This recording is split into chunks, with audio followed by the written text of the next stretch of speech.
Revelation 6, 5 and 6. When the Lamb opened the third seal, I heard the third living creature say, "Come." This is Rev. Michelle Hopkins. I looked, and there before me was a black horse. Its rider was holding a pair of scales in his hand. Then I heard what sounded like a voice from the four living creatures saying, 2 pounds of wheat for a day's wages, and 6 pounds of barley for a day's wages.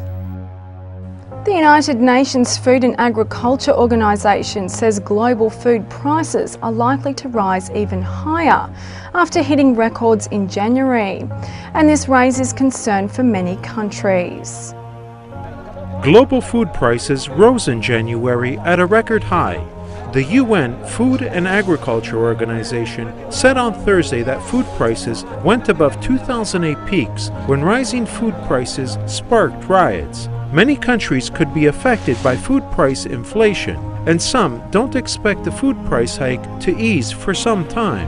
The issue that concerns is that the duration of this price increase, which has started so many months ago and not really giving us any indication it's going to change dramatically in the future, coming months, is long.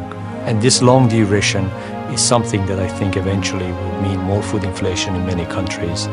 Up for the 7th month in a row, the index was the highest since records began in 1990 and topped in June 2008 during the food crisis of 2007-2008. Surging food prices have fueled protests that toppled Tunisia's president in January and have spilled over to Egypt and Jordan. Severe drought in the Black Sea last year, heavy rains in Australia, and dry weather in Argentina, and anticipation of the spike in demand after unrest in North Africa and the Middle East has caused grain prices to rise steeply.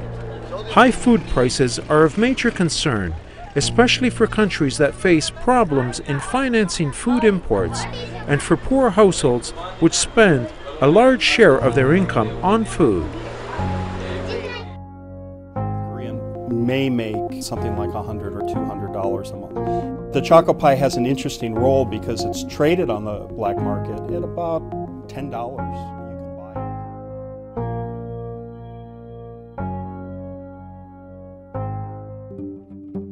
it. The North Korean black market, it's something that has sort of sprung up somewhat with approval of North Korea's leaders, where one would run into problem if one is discovered with a radio, a television set, a cell phone that has access to the outside. One would be thrown into a labor camp. Official estimates, at least 130,000 North Koreans who are imprisoned in these gulags. And do not damage the oil.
This is Rev Michelle Hopkins. Thank you for watching, and God bless you.